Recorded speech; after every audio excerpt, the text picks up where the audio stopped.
Good evening, ladies and gentlemen. Welcome to the Mid-Atlantic Mauling League's Dungeon Bowl. We're in week number 6. We have a doubleheader tonight. We're closing out Division B in the week, and we're going to start with the Forest of Flames versus Subductisupercilicarptors, JD Whitey versus Berserker Tempest, Wood Elves versus Underworld Denizens. Let's take a look at these standings before we take a look at the two teams playing this evening. SB Beaver, welcome to the stream. Wow, come on. There we go. In Division A, in first place, the Kind Peacocks, coached by a kind sir. They're an Imperial Nobility team. 4-1-1 is their record. They're all but guaranteed to make the cut, but still haven't clinched it yet. And in second place, the Dead Poets, S Beaver's Undead team. They are 3-1-1.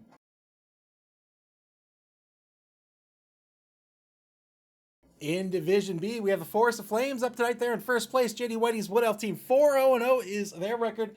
They too have not clinched their spot in the semifinals. However, if they win tonight, they will have done so. The BB Nuts Harlequins BBFC also still in this competition. They're an Undead team.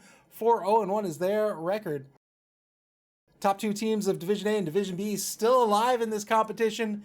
In Division C, Cenozoic Parks, or Nick Satan Cenozoic Park, a Lizardman team, they are undefeated, 4-0-0. They have clinched their spot in the top 4. They are guaranteed to make the cut. The Tizoke Savage Boys, coached by Tizzle Bizzle, they unfortunately have been eliminated despite being in second place. They are 1-4-0, but Maximum Von Cito in third place. Malik's Lizardman team, they are still alive. They are 2-0-2.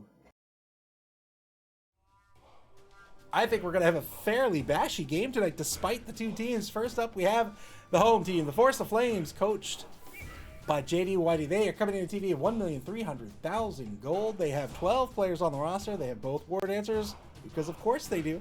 They have 2 catchers. They also have the big guy. They have the treeman and a whole bunch of linemen. 1 apothecary, 3 dedicated fans, 2 rerolls. They're going to be up against this nerfed Underworld team, coached by Berserker Tempest. Subductus are coming in a TV of 1,055,000 gold.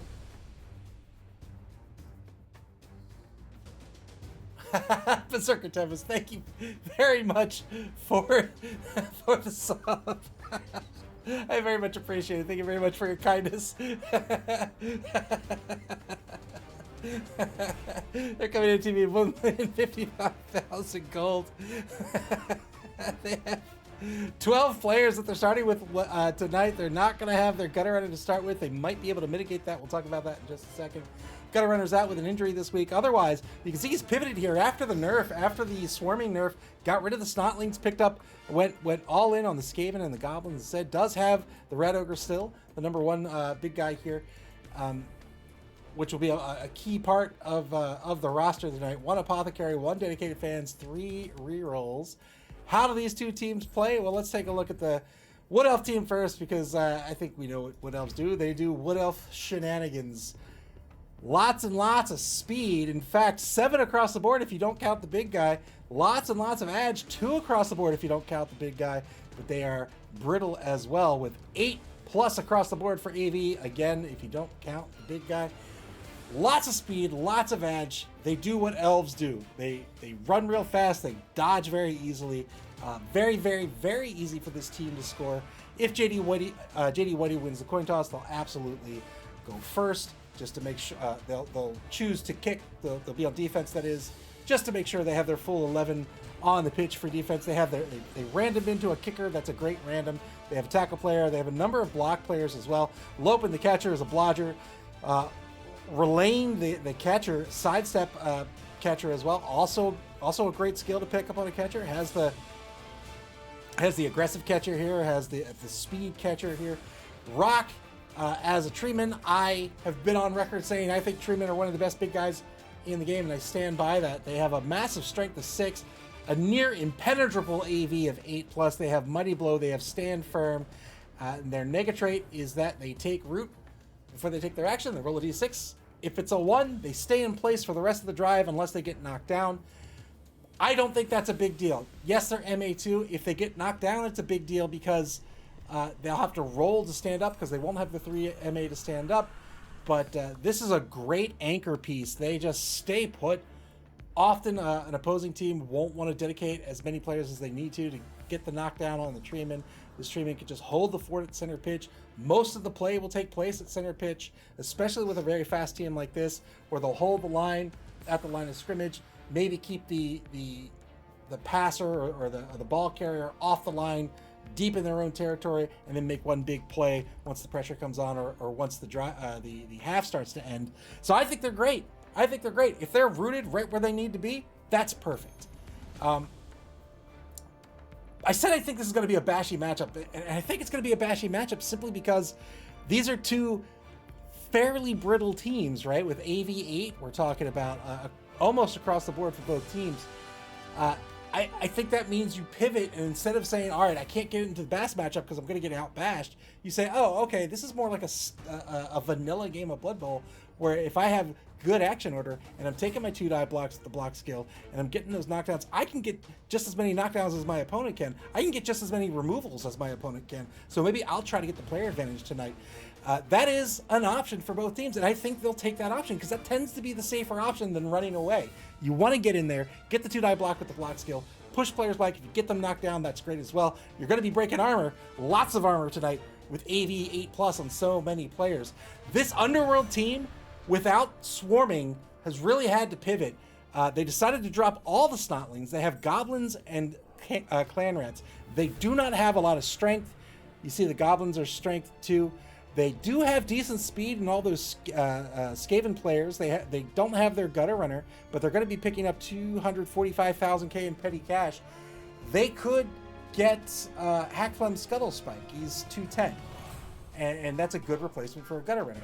If he doesn't want to take Hackflem, he could go in on the bribes. Now, he doesn't have a Fowler, doesn't have a Sneaky Get, but the bribes are half price. So he can pick up 3 bribes and just try to get the player advantage that way. Has 3 players with the block skill. That's not a whole lot. Does have the Rat Ogre, though, with Frenzy and Mighty Blow and Claw. Claw not going to be terribly effective tonight unless he's going after that tree. But otherwise, getting those 4-die Mighty Blow blocks with Frenzy, that's great. That's great. Maybe that's the way he goes in to get the player advantage. He goes in, makes use of Mighty Blow, makes use of these blockers, and makes use of some fouls to try to start plucking people off. Even with 1 assist, you get that foul at 7+, odds are in your favor. So we'll see what he decides to do here in the inducement phase, whether he goes in on the fouls or whether he tries to catch up on the speed. If he doesn't replace that Gutter Runner with, say, Hackflem, he's not going to have the speed advantage either. And in this matchup, that's going to be a big loss, a big hurt here for Subductisupercilicarptors. I might have kept a couple of Snotlings around just to leave next to that Rat Ogre to make sure that Rat Ogre is actioning every single turn without having to eat up some of my more important players like the Goblins. 3 rerolls apiece. I think that's where they want to be. I think this is going to be a very bashy game. I think on defense, both teams are going to try to screen out the other. I think on offense, both teams are going to try to threaten the pass, which means both teams have to have a secondary in place, have to cover not just the pass, but the run, of course. And that's going to spread their defense thin, which is going to allow the offense to try to open up a hole in that defense and try to run through it, perhaps late in the drive. So the Forest of Flames wins the coin toss, and indeed, as we speculated, they're going to start on defense to start this game. Clear skies. Forest of Flames, the home team this evening. Beautiful pitch.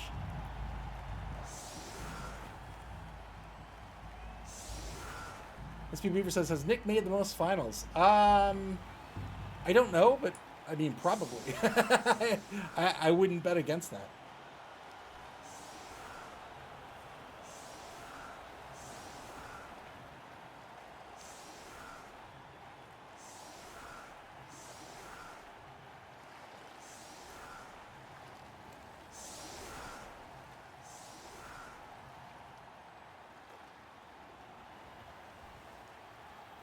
Offset anchor for the Forest of Flames. They've got that Treeman as the nose tackle. Rock the Treeman, strength 6. SP Beaver says, what else of strength 6 across the board if you ignore everyone except the tree?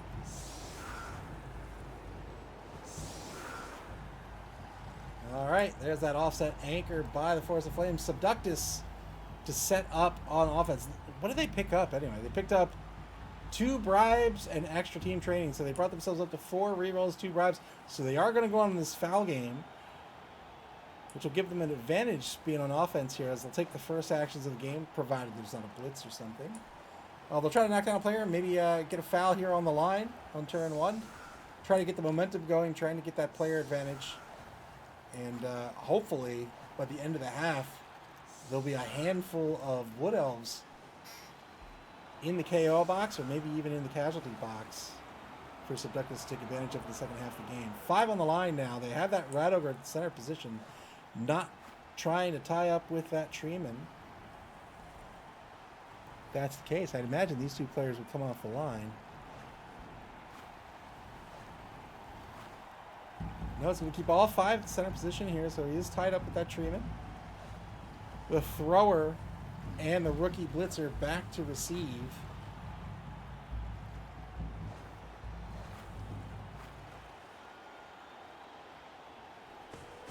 Here's a kick.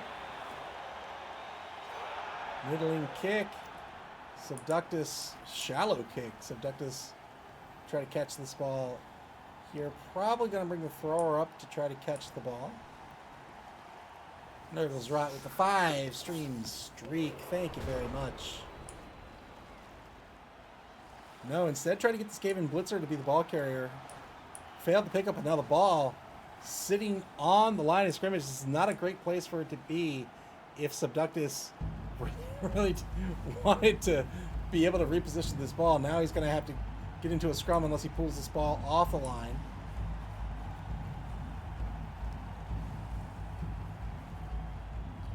Repositioning players to try to make this ball safe on the pickup. Wow, pulling a whole bunch of players around that ball. Number 15 will be the one to pick it up. 3+, but first he's going to be taking a look at his blocks. The problem on the line here is that Goblin's a strength of 2. Gets 2-die block on the number 4 lineman Sigil.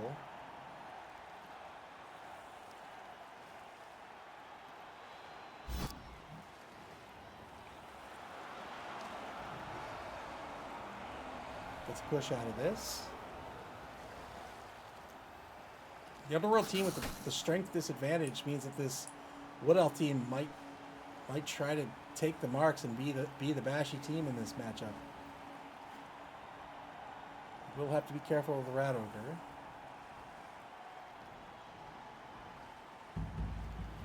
Boy, oh boy, takes a mark with the number 8 Goblin.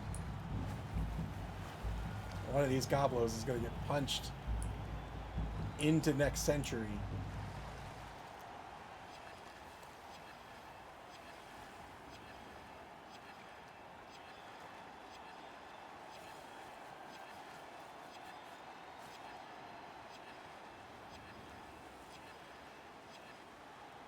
Blitz still on the table. 1-die block against David. This will not work out. He's going to spend the reroll here on turn 1. Gets a push.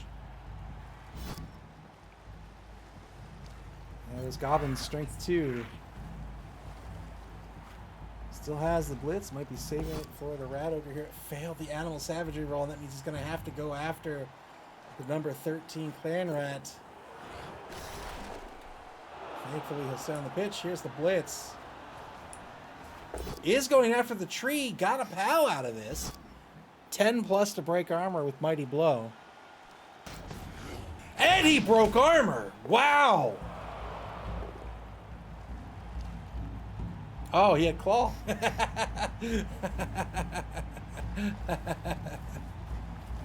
3+ pickup works out. Standard cage, tight cage on the line of scrimmage on the left side of the pitch. Turn 1 now for the Force of Flames. They're going to have an opportunity to try to pick this cage off at this point.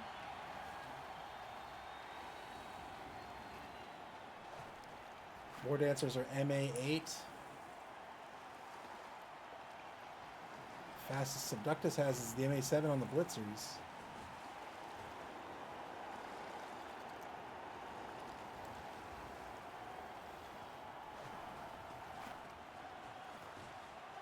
Yeah, so the Force of Flames going ahead, trying to pick off this cage.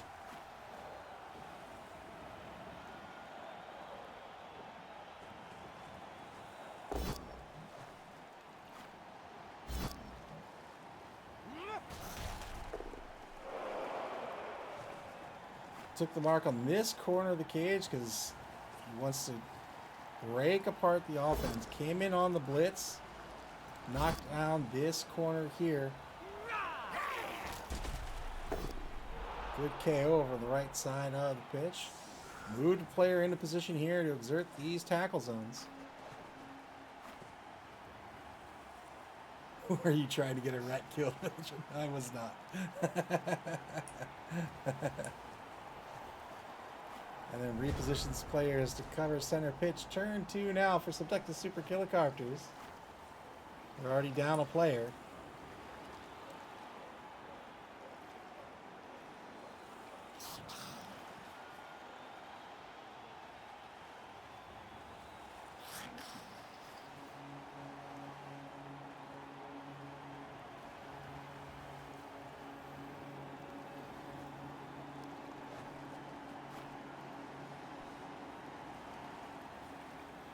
So if Subductus tries to run down the left wide zone here, what's going to happen is this contingent of Wood Elves are going to encircle them. They're going to collapse onto this offense, give them nowhere to go except maybe foul right at the beginning of the turn. Wow.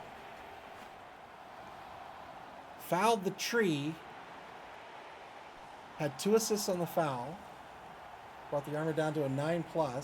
Didn't get called off the pitch.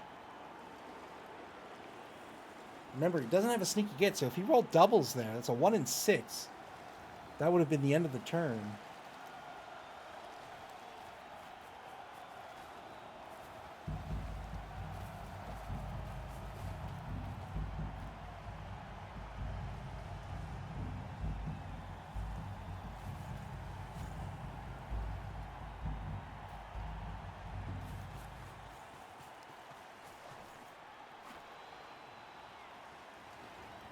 So setting up a cage here, shifting back to the right. Has that Rat Ogre on the front left corner of the cage. Has to be a little careful here if he plans to blitz with that Rat Ogre.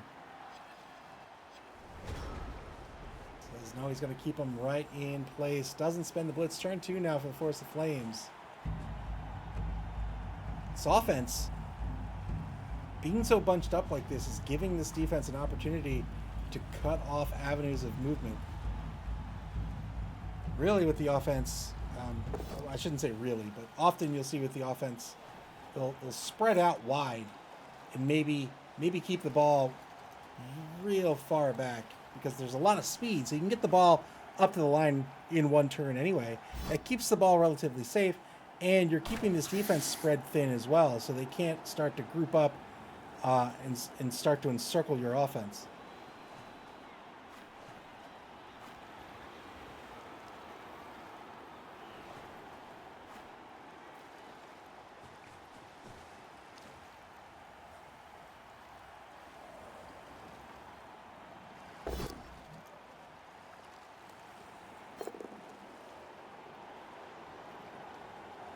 So because the Treeman only has 2 MA, 3 MA is required to stand up generally in the game.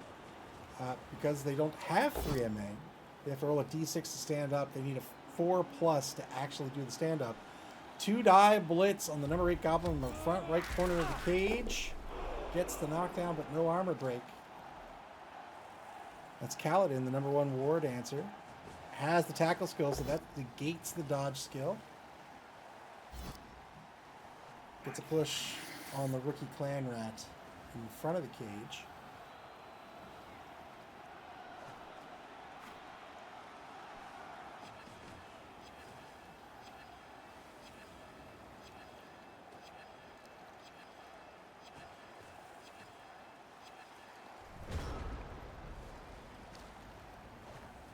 Force of Flames wins this evening. They will guarantee their spot in the top 4. Only 1 guaranteed spot so far. This would make number 2.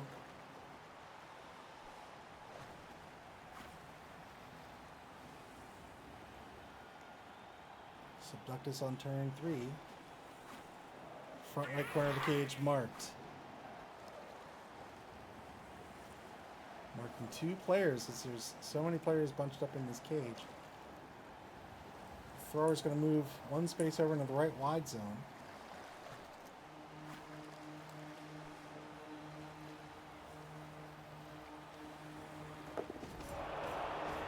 Here's the blitz with the Rat Ogre. 2-die blitz on Kaladin. Got the pal here. 7+ breaks armor. But didn't get it. Old Snake Eyes. Had to follow up due to Frenzy.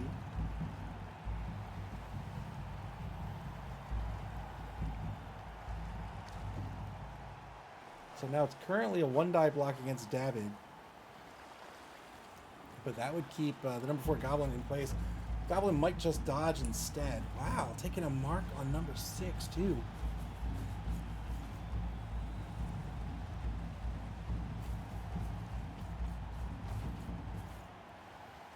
Subductus, keeping this 4-point cage intact, has moved over to the right wide zone, but I don't know where the ball carrier is going to go.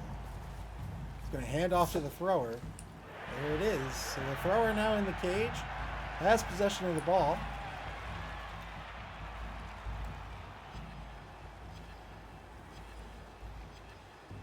Ten seconds on the clock. 2-die block on Sigil. Gets a POW. It's 8+ for all these Wood Elves to break armor. There's an armor break. Got a stun out of it. Turn 3 now for the Force of Flames. So the front two, wow.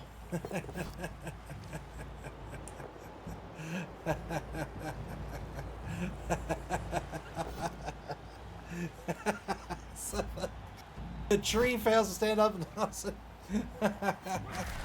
He's going to stay on the ground.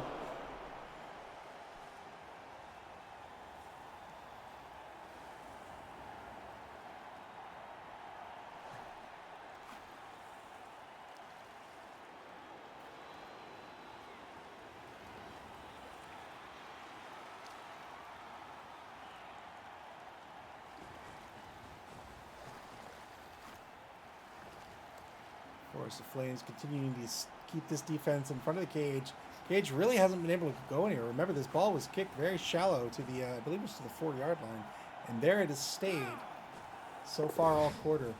Stand up, dodge, blitz. 1-die blitz on the ball carrier, gets a push. He'll re-roll this for sure. Oh, rolled it into his skull. Went for broke. Roll his skull. But thankfully, the War Dancer will stay on the pitch. Turn 4 for Subductus now. Wanted the knockdown on the skillless thrower. Skillless meaning the thrower doesn't have the block or the dodge skill.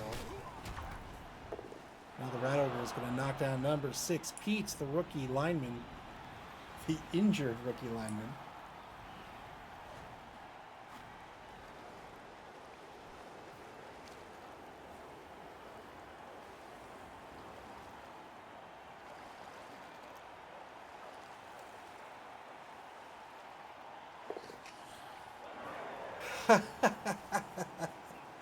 Leaps over the prone War Dancer with the ball carrier. Now has the ball on the opposing 12-yard line.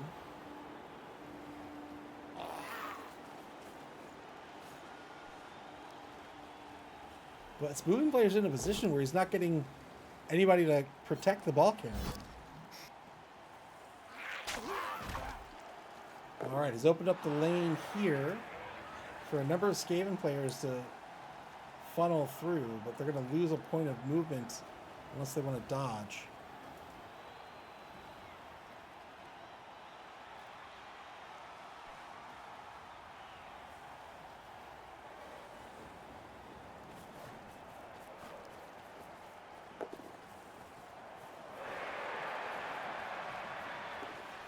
All right, rushes into position to get a few players to try to cover the ball carrier. Ball carrier absolutely not safe right now.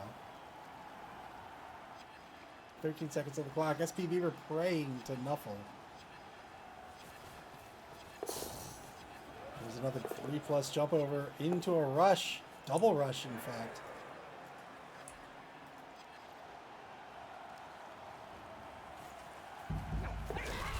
Yeah, there. Finally fails to dodge. Gets stunned for his trouble as well. We'll see if this ball carrier is going to eat a blitz.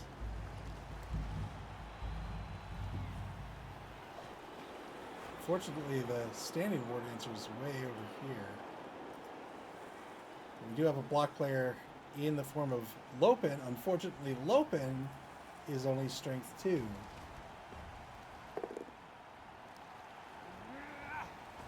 Treeman finally stands up, gets back into this game. It's hard for trees to stand up. They're not used to falling over.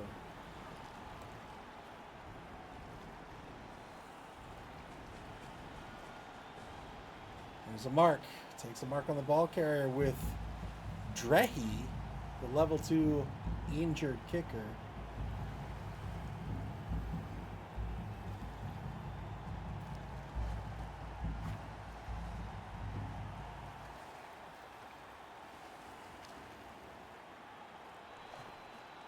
Trying to figure out the best way to go after this ball carrier. Can definitely make it a 2-die block. Taking out Merrill Streakus. So Lopen could come in, but that's a 1-die block. Can make it a 2-die, yeah, with the tackle player. That's what he's going to do. 2-die block. Double push. Is he going to spend the final reroll here? He is indeed. Gets the knockdown. 8+ will break armor. We'll see where this ball bounces off the pitch. And the ball is thrown back into center pitch around the exactly on the 14-yard line.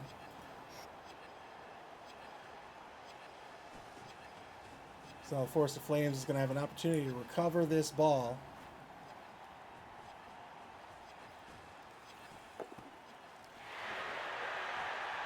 And they've done it. 2+ pickup gets the ball into the hands of Lopen, the catcher.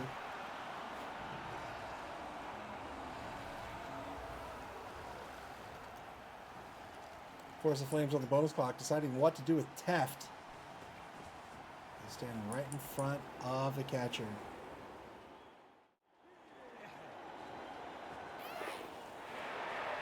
Oh, that's not the replay. Oh, I missed it.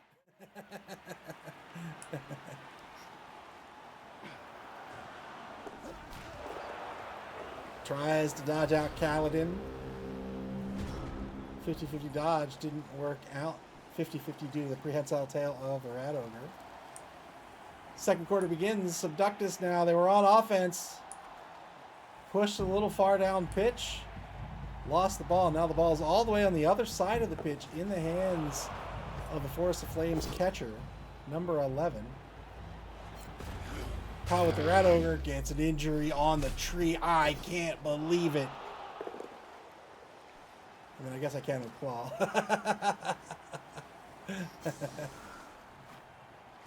Well done by Berserker Tempest to get rid of the big guy. That's the only real strength player that the Wood Elf team had, and now they've lost their anchor.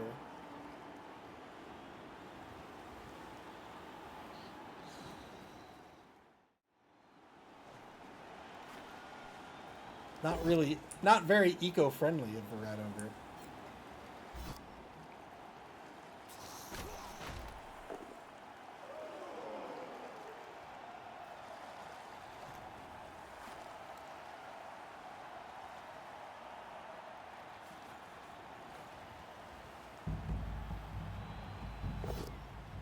Did I block on Leighton, the level 2 lineman with block? Get a knockdown here. Breaks armor again. Gets a stun. So 10v10 on the pitch now.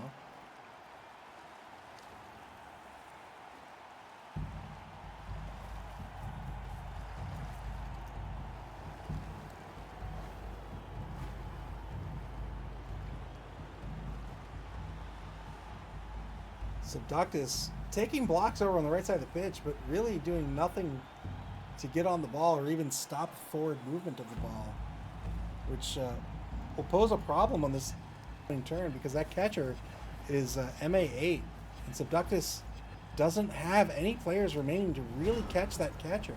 So the first order of business here in turn 5, Force of Flames is just going to run this ball down pitch, and they're going to be relatively safe here.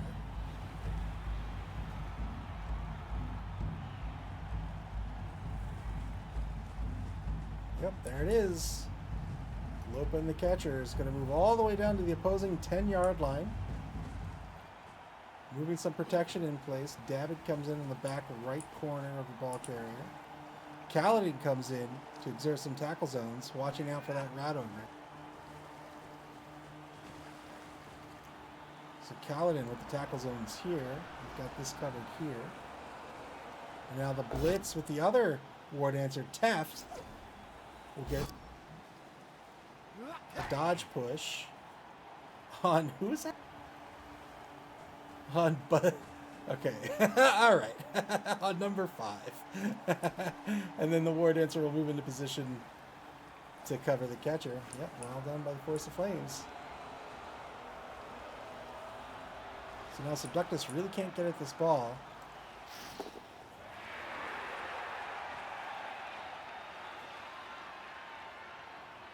Coming up after this game, starting at 8 o'clock Eastern Daylight Time, that's 37 minutes from now, we have Knuffle to see here versus the Real American Heroes, Clypheus versus Dead Fred. That's going to be Chaos Chosen versus Dark Elves.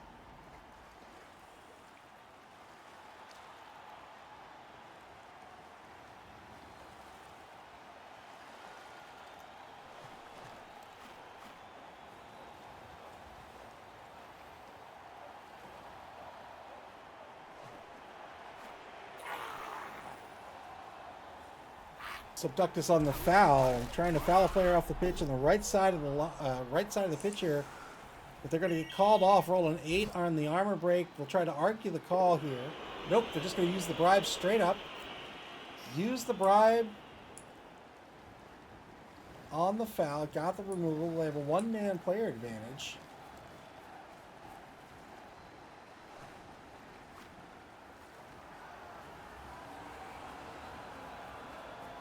Very risky starting a turn with die rolls like that. As you can see, had some players to move here. Probably wanted to move them first, just to make sure he would get the movement in.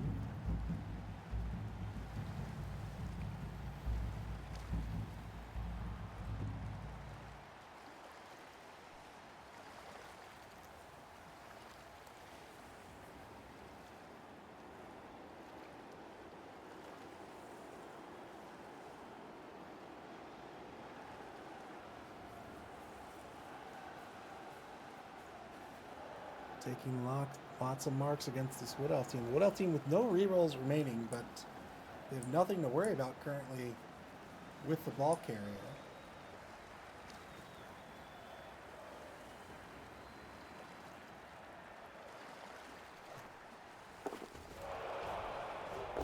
Two-die blitz with the Rat Ogre gets a push on Kaladin. Frenzy follow-up into a two-die block.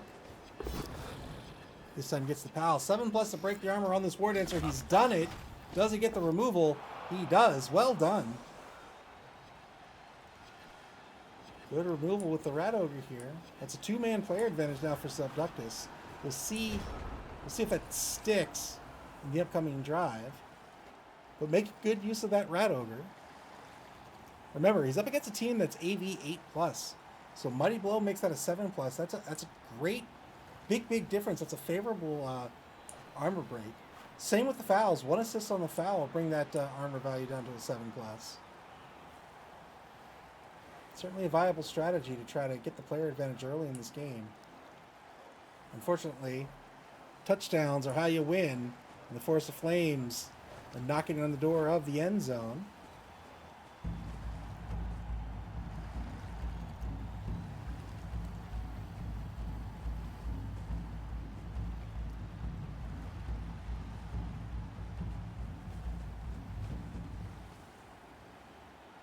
So they've got the protective unit on the ball carrier. They'll try to stall this out for as long as possible.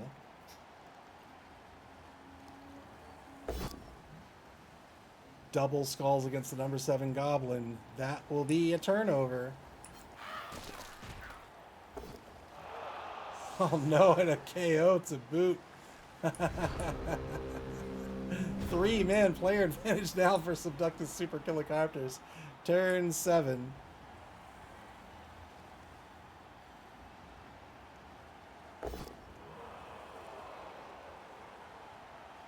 Uh-oh, started with the Rat Ogre block. Got through the loner roll, spending the reroll, but rolled into double skulls again. And that will be a turnover. Turn 7 for the Force of Flames. They'll stay right where they are. Try to reposition some downfield players. And then we'll score on turn 8. 2-die block on number 8. 2-die blitz, rather, on number 8. This will be a dodge push.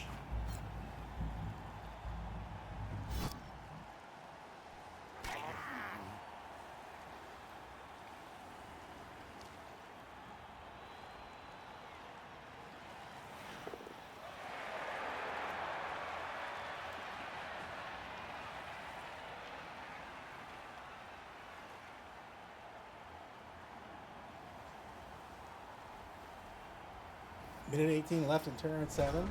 That'll be it. Didn't need to do much on that turn. The ball is very safe. Turn 8 for Subductus. They can't really get at this ball, I think. I guess they technically can. Stand up the Rat Ogre. Wanted the Rat Ogre for the assist on the foul. Currently has 4 assists on the foul. Pete will have an effective AV of 4+. Now it's a 3+.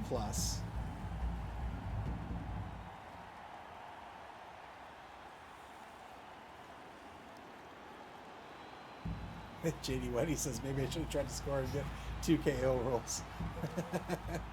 Well, we'll see. Pray to Nuffle that you get them all back at the beginning of the half. Blitz down, pitch, 2-die, blitz gets a push on Leighton. Going for some knockdowns here, going for some removals. Good action under to take the blitz before the foul. 3+ breaks armor. Didn't get anything out of it and got called off by the ref, or got caught by the ref again. Decided not to spend the bribe.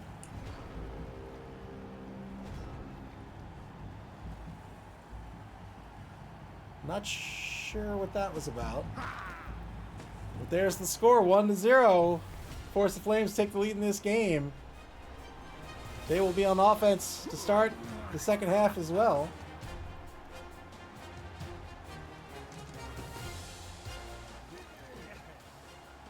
And got back 2 of the 3 KOs. JD Whitey certainly happy about that. Subductus will get back their 1 KO.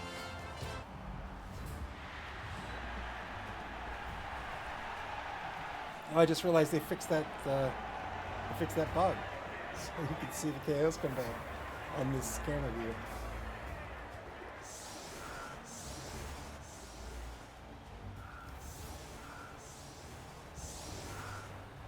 So Subductus is set up to screen out this Wood Elf team with this chevron formation. I think that's a wise decision.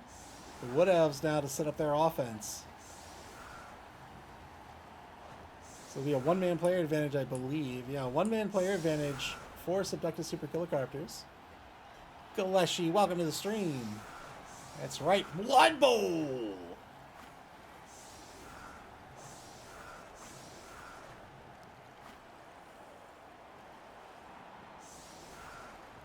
Currently 5 on the line for the Force of Flames, 2 wideouts in either wide zone.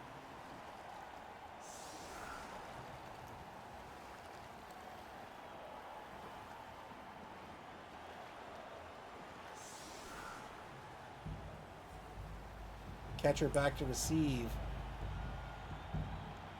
This is the speed catcher, Relane, the number 12 catcher with sidestep. And another high kick. So the Force of Flames gets an opportunity to catch this ball, and they've done it. Good start for the Force of Flames, turn 9. So yeah, so you can see with this formation, this is what we were talking about in the pregame as well, where maybe Force of Flames might just hang back with the ball, take their blocks, try to get a player advantage, try to get maybe a positional advantage, see how it plays out. Because you have a ball carrier with an MA of 8. So if you imagine running MA8 to a handoff to another MA8 player, right? You've just moved 16 spaces without any rushes. And if you really, really need to, You can run all 8 or even all 10, hand off, run another 10. That's 20 spaces when there's just 26 across the length of the pitch.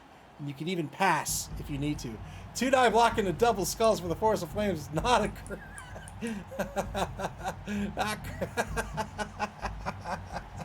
not great for the Force of Flames. We'll see if they spend the reroll here or not. They are going to spend the reroll. They get the knockdown. Hopefully this is a removal. There it is. I would say that was worth it. Force of Flames with 1 reroll left for the entire game.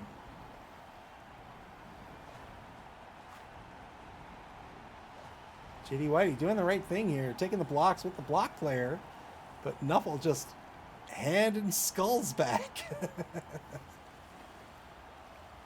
Gillespie asks, this is an Elven Union pitch? I'm cutting into it. I don't know which elf it is, but I do like it.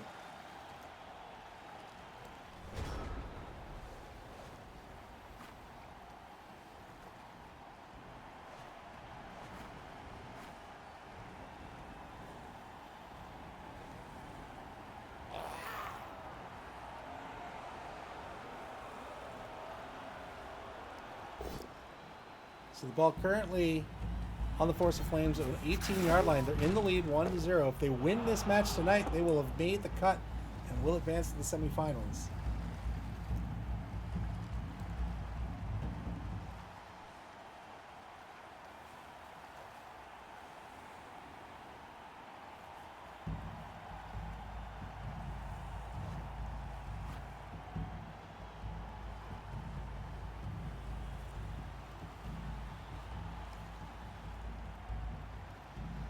Subductus after the blitz, just repositioning the defense.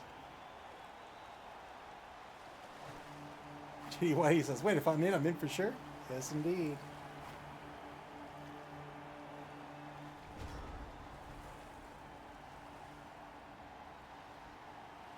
Yeah, if you win, that'll put you at 15 points. And then if the Harlequins beat you in week 7, you'll be in second place with 15 points, which would mean nobody else can beat you. No other second place team would be able to beat you at that point.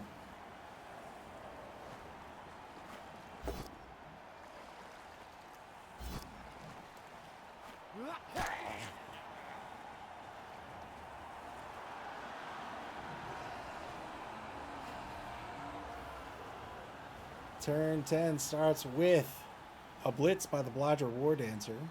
All War Dancers are Blodgers. They're so good. Rookie War Dancers, Blodger with MA 8 and a fantastic stat line. Strength 3, Edge 2. Sure, they have AV 8+, but man, they're really solid pieces. SB Beaver says, if you could not win, that would be swell. Well, if Force of Flames wins this week and next week, that doesn't eliminate other teams. Because then the Harlequins would end at 12.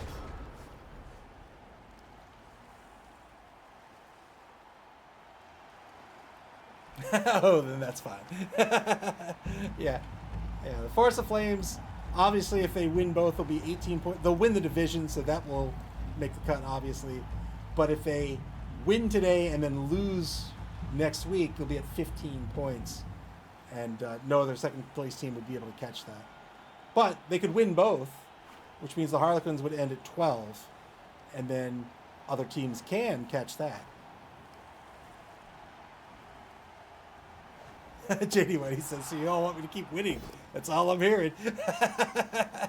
Two-die Rat Ogre Blitz gets the knockdown and the removal. Well done. That's another removal for Subductus.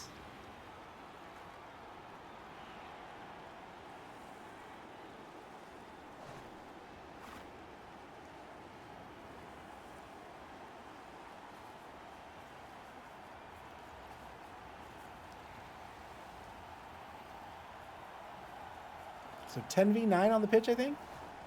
Subductus with the one-man player advantage.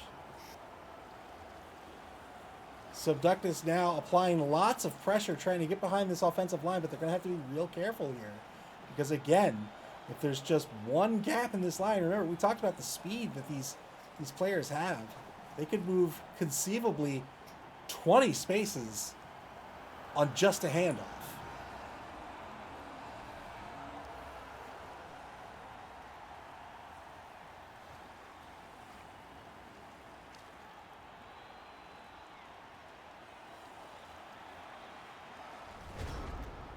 Turn 11 back to the Forest of Flames.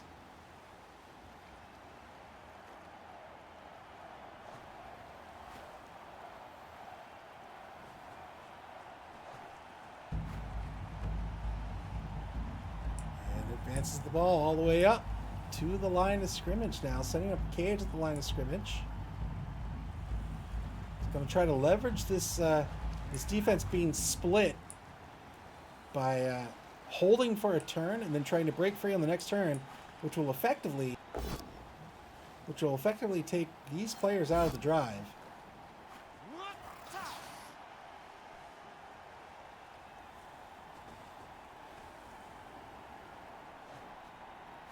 Push on the word answer blitz.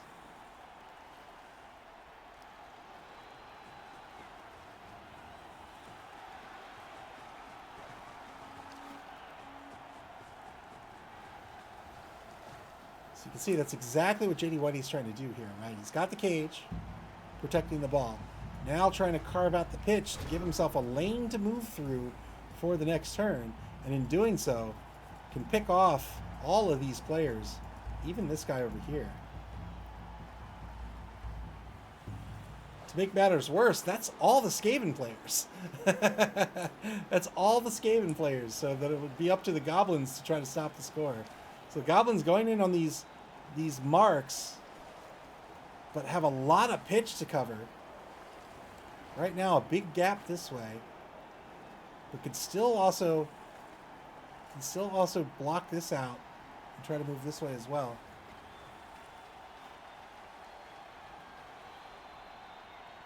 JD Whitey says, good luck with that rat ogre, David. Your sacrifice will be remembered. David's a pro. Sure, he's injured. Sure, it's a rat ogre. But he knows what he's in for. He knows the game.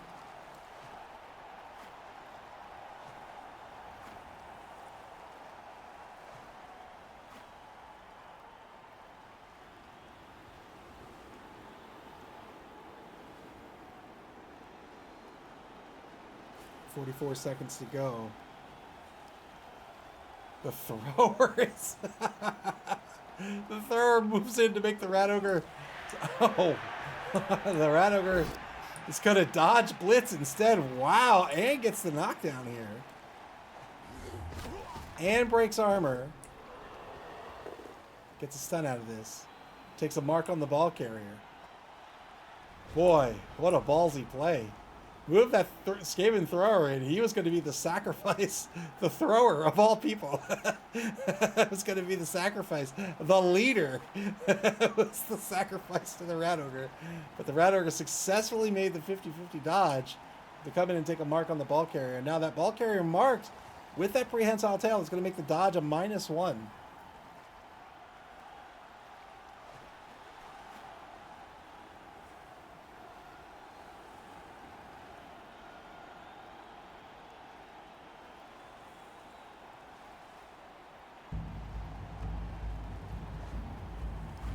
Could try to dodge away, could try the handoff.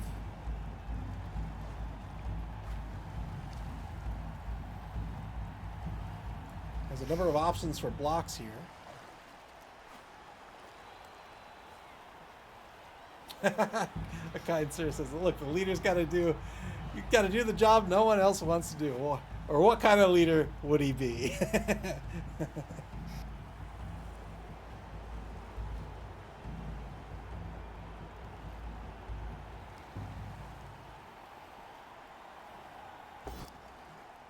All right, taking the one-die block with the ward answer first, and happens to get the knockdown on the number 15 blitzer.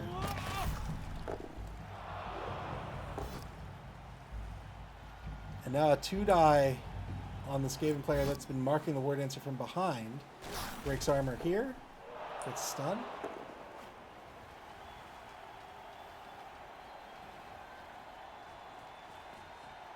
Word answer blitz from downfield. Gets a knockdown on number 8. And that's the lane open for the ball carrier. Still needs to dodge away or hand off the ball. But Sigil here currently marked by number 9.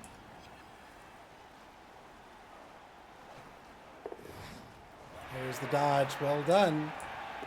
Hands off to number 11.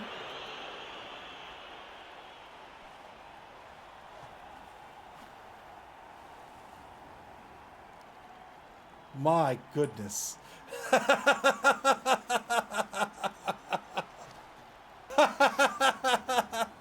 I'm stunned. I don't even know if I caught the replay. I'm so stunned. Nope. It's just a replay of me being stunned. Tried the handoff. Handoff failed. The catcher had a free reroll there for the catch. Didn't work out. And the ball bounced into the hands of the player who was doing the handoff. And now 2-9 on number 9.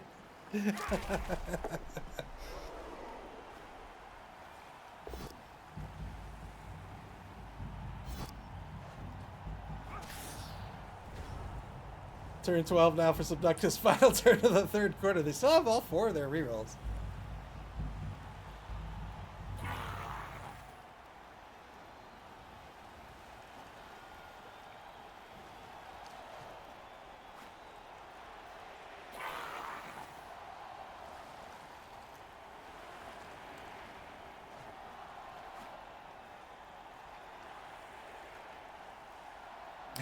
That would have been awful.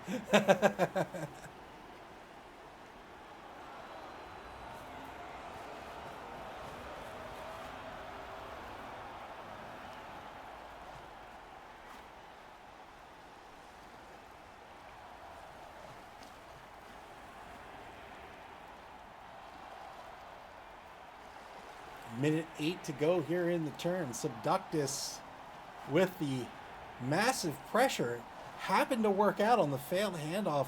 We'll see if they can capitalize at all. The problem is they find themselves in a similar situation by forming this scrum that Forest of Flames found themselves in. So they're marked by a number of players trying to get them out of the way, try to get on this ball before that catcher takes off.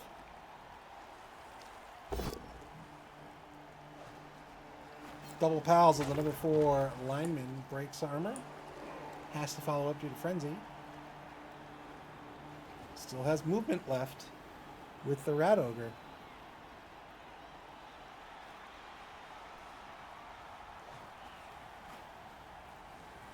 Five points of movement left with the Rat Ogre. Could definitely mark the ball carrier. Oh! Oh! Took the dodge. 2, 3, 4, 5. Got right in front of the ball carrier. Good armor break by number 12 on the kicker.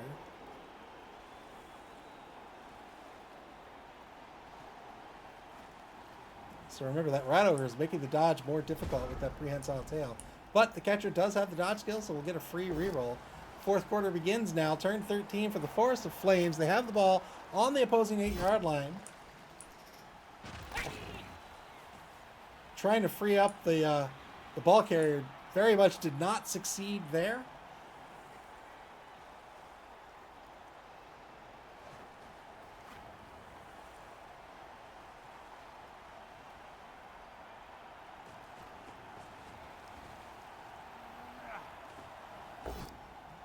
Two-die block on number 8. This is a dodge push.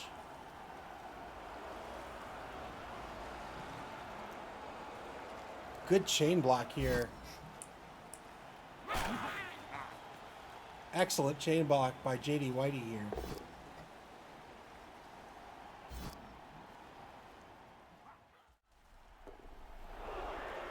So gets the block, sets up the box, chain blocks of the ball carrier. The ball carrier has sidestep, so he'll sidestep to the right of the Rat Ogre and now has a positive dodge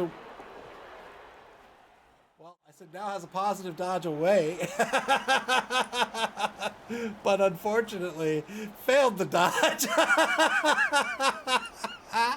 Oh, no. And now JD Whitey contemplating whether to take the KO or spend the oppo here to keep this player in the game. Uses the oppo to keep the player in the game. The ball's going to bounce one space to the right. And is now back at mid-pitch just outside the left wide zone. Turn 13 for Subductisupercilicarptors. Good mark by Berserker Tempest there to get the Rat Ogre with the prehensile tail on the ball carrier. Made the dodge more difficult. Dodge ended up failing.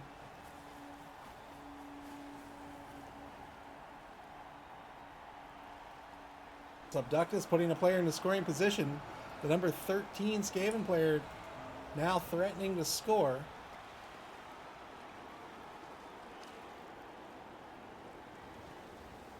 Tables might turn here as we see some goblins and some Skaven players repositioning.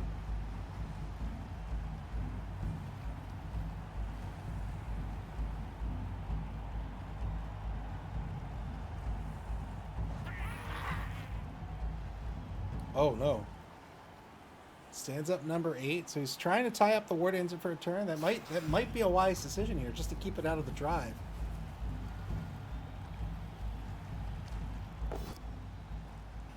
Gets the assist on Leighton, but has to spend a reroll here. Gets a push out of it.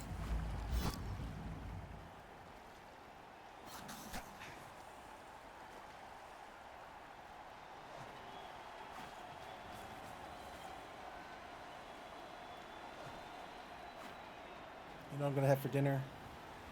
I'm gonna have chicken nuggets. I'm gonna have nuggies.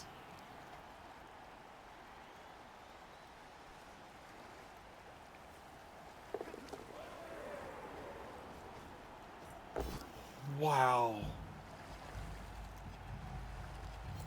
Wow, good blitz to break tackle. Frenzy follow-up on the blitz here. Only gets a push, doesn't knock down dabbing. High quality food. I don't know if it's high quality. It is certainly food. I know people might disagree. 3+ pickup by ball carrier. Works out. And rushes back to the line of scrimmage on the pass. Wow! Went for the pass right here. Got the ball in the hands of that scoring threat. And just like that, Subductisupercilicarptors have the ball on the opposing 14-yard line.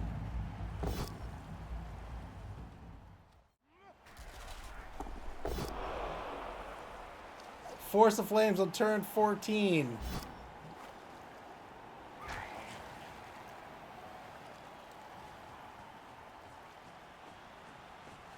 There's one mark. Here's the blitz. 2 good dodges. 2-die blitz with the War Dancer. Gets a push out of this. Has to spend the reroll. Into another push! Nuffle has a sense of humor. The number 13 Clan Rat is going to remain on his feet and gets pushed one space closer to the end zone.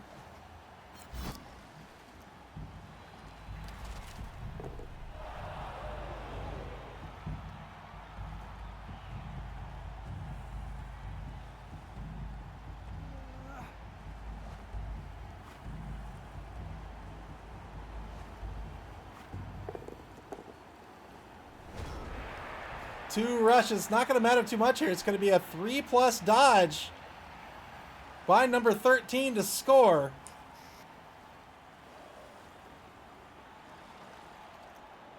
Subductus would like to stall if they could, but I don't think they can afford it. I think they just need to get on the board.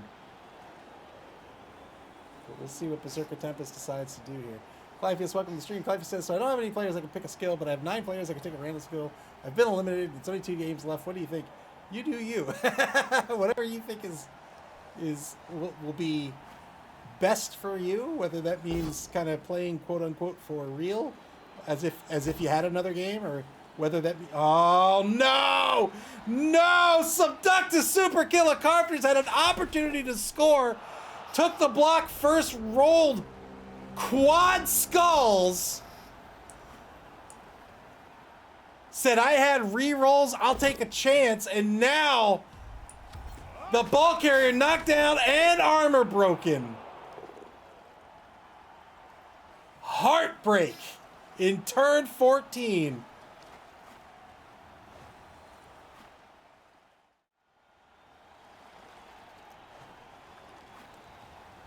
Quad skulls for a null turn. Was not able to score the touchdown.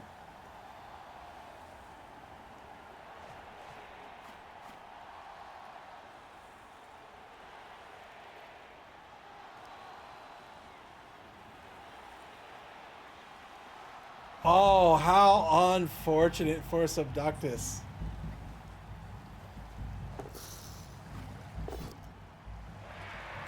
Two die blitz with the number 2 War Dancer. Gets a push out of this. Frees up number 10, Drehy, the level 2 lineman. He's the kicker. He's also injured. Got a little bandage on his head there. 2+ pickup succeeds. And now this ball's moving back down pitch. The kicker, MA7. And look at that. That ball on the pass into the hands of Lopin. This is the speed we were talking about.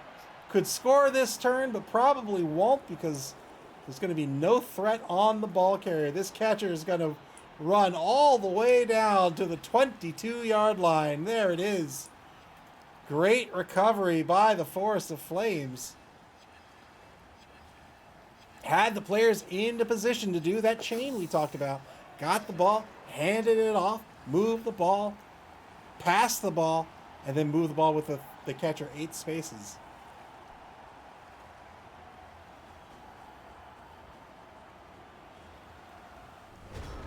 Turn 15 for Subductus now.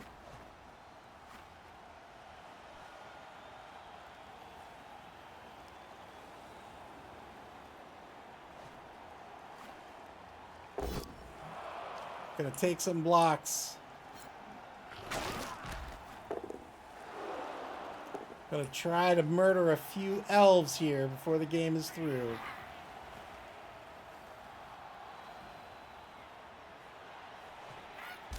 Three assists on the foul.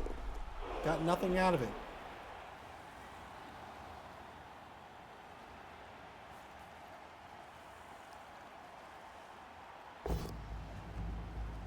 Two-die block on the War Dancer. Gets a push, spends the final reroll to get the POW here. Looking for an 8+ to break armor. He did it. Got an injury on the War Dancer. 2 SPP on the injured War Dancer, or due to the injured War Dancer. Well done by the number 10 Clan Rat.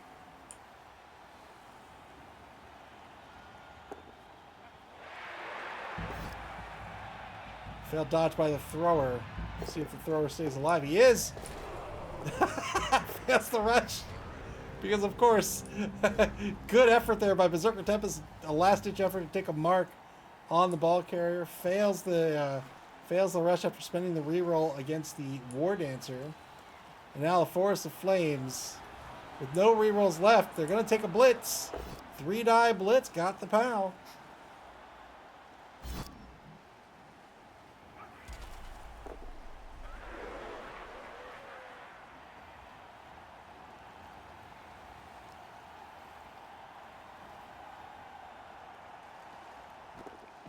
Hand it off to get some SPP on the other catcher. Good presence of mind by JD Whitey there to get the SPP where he needs it. Takes the lead 2-0 in this ball game with 1 turn left for Subductus.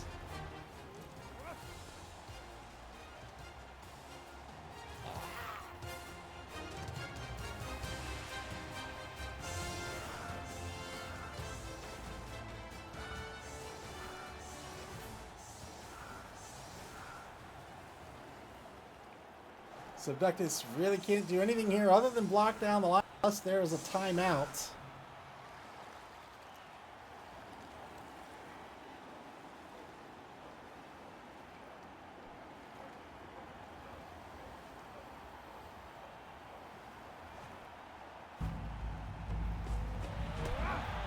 Final kick of the game is going to be a quick snap, and that's going to do nothing for Subductus. Look at the block down this line, but this game's going to end with a score of 2-0.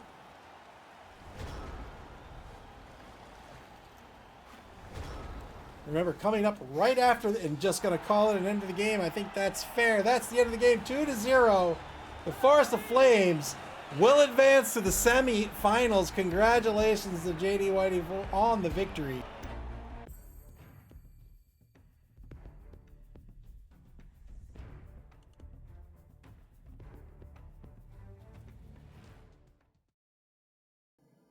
And the Forest of Flames continue their undefeated streak here in the Dungeon Bowl. Week 6, they are 5-0-0 going into the final week of regulation. They will be up against the Harlequins BBFC in Week 7. The winner of that game will win the division. It will be an exciting matchup, but coming up right now, we're going to have Nothing to See Here versus Real American Heroes.